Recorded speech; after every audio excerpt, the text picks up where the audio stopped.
दोस्तों, इस वक्त मुल्क के हालात बेहद संगीन हैं। जगह जगह मस्जिदों के नीचे मंदिर खोजने का सिलसिला चल पड़ा है।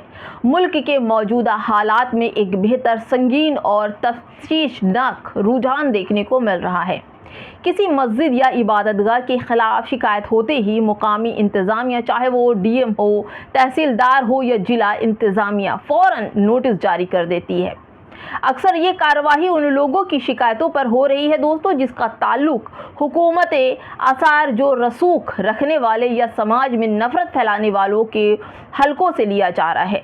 सबसे अफसोसनाक पहलू ये है कि मुतवल्ली या मस्जिद के जुड़े कमेटी जिम्मेदार जो अफसराद को अपना मौक़िफ़ सही तौर पर रखने का मौका भी नहीं मिल पा रहा है और इंतज़ामी मशीनरी पहले ही एक तरफा रवैया अपनाती दिखाई देती है।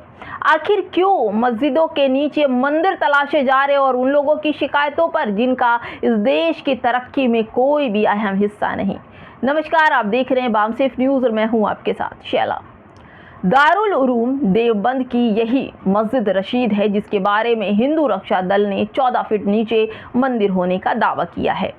ललित शर्मा का कहना है, जो गाजियाबाद के हिस्ट्री शीटर पिंकी चौधरी का चेला है। बकरीद के दौरान इसका एक वीडियो वायरल हुआ था जिसमें यह उत्तम नगर में ईद ना मनाने वालों की आह्वान करते हुए मुसलमानों के खिलाफ भड़काऊ बयानबाजी कर रहा था। चूँकि मदर ऑफ डेमोक्रेसी की पुलिस कानून के बजाय ऊपरी दबाव का पालन करती है, इसलिए यह जेल नहीं गया और फिर ही घूम रहा है, नफरत फैला रहा है। इसका कहना है कि देवबंद स्थित दारुल उलूम परिसर की मस्जिद के ठीक 14 फीट नीचे शिव मंदिर है। प्रशासन इसकी खुदाई कराए और अगर मंदिर नहीं मिला तो इसे फांसी दे दी जाए।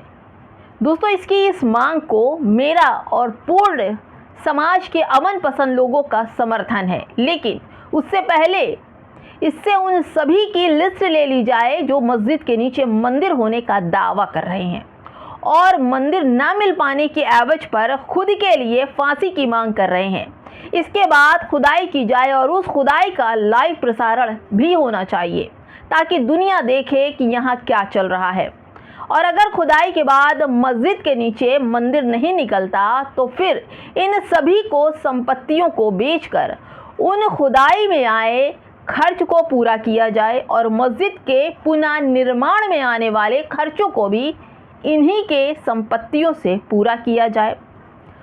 दोस्तों, जैसा इन्होंने कहा, अगर मंदिर नहीं निकला तो इन्हें फांसी दे दी जाए, तो वो कार्य खुदाई पूरा होने के बाद दिल्ली में किया जाए।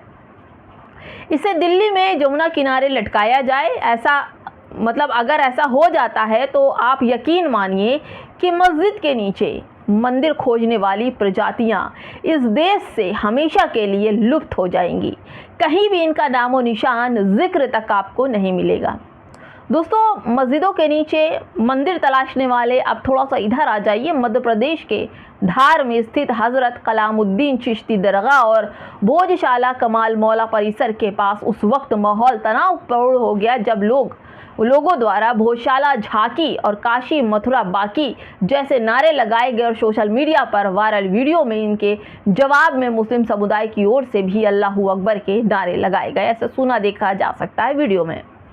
जब मामला इन सब चीज़ का कोर्ट पहुंचता है दोस्तों, तो होता क्या है कि अदालतें कई बार इंतज़ामिया कार्रवाई पर अस्थायी रोक लगा देती हैं, लेकिन साथ ही यह हुक्म भी देती हैं कि मुतालिक जो डीएम है, एसडीएम है या तहसीलदार है या मुआयना मुद्दत के अंदर मामले का निपटारा करें, यानी जो समय सीमा दी गई है उसका निपटारा करें।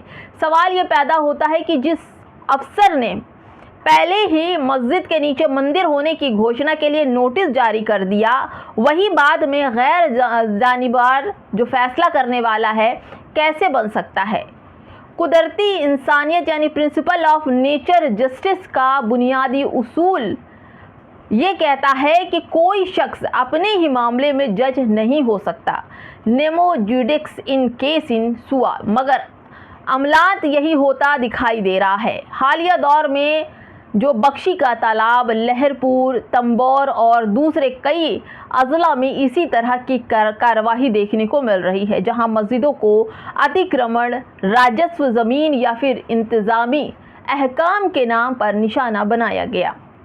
तशवीश की बात यह है कि जिन सिविल मामलों में बरसों लग जाया करते थे, उन्हीं मामलों में मस्जिदों से मुताल्लिक विवाद अब चंद महीनों में निपटा दिए जाते हैं और उसके बाद मस्जिद को गिराने की कार्रवाई भी बेहद तेज़ी से कर दी जाती है। जबकि दूसरी तरफ फास्ट ट्रैक अदालतें इन्हें संगीन जुर्मों में फौजी इंसाफ के लिए बनाया गया था, वहाँ भी मुकदमात में बरसों लग जाते हैं। ऐसे में ये सवाल उठाना लाजमी है दोस्तों कि आखिर इबादत गाहों से जुड़े मामले में इतनी गैर मामूली फुर्ती क्यों दिखाई जा रही है, जबकि भारतीय संसद ने सन 1991 में peace of worship special provision act pass किया था, जिसका मकसद था कि 15 अगस्त 1947 की मजहबी हैसियत को बरकरार रखना और इबादत गाहों की शक्ल में तब्दीली को रोकना था। इस कानून की रूह यही थी कि मुल्क में मजहबी विवाद को बढ़ने से रोका जाए और दस्तूरी तवाज़ुन काम की जाए। लेकिन आज जिस तरह इंतज़ामी और अदालती कार्रवाई के ज़रिए मस्जिदों को विवादों में घेरा जा रहा है, इससे ये एहसास पैदा होता है कि जिस कानून की रूह को नज़रअंदाज किया जा रहा है, भारत का दस्तूर हर शहरी को दफ़ा 25 और 26 के तहत अपने मज़हब पर अमल रखने और मजहबी इदारों के इंतज़ाम का हक देता है। साथ ही दफ़ा 14 कानून के सामने बराबरी की ज़मानत देता है। ऐसे में अगर किसी ख़ास तबके की इबादत गाहों के मामले में गैर मामूली तेज़ी दिखाई जाए, जबकि दूसरे मामलों में अदालती कार्रवाई बरसों तक चलती रहे, तो यही अदालती गैर जानिबेदारी और दस्तूरी उसूलों पर संगीन बहस को जन्म दे देती है। दोस्तों, आज ज़रूरत इस बात की है कि जिस पूरे मसले पर सिर्फ जज्बाती नहीं बल्कि मजबूत कानून, दस्तूरी और जमहूरी पॉलिसी तैयार की जाए।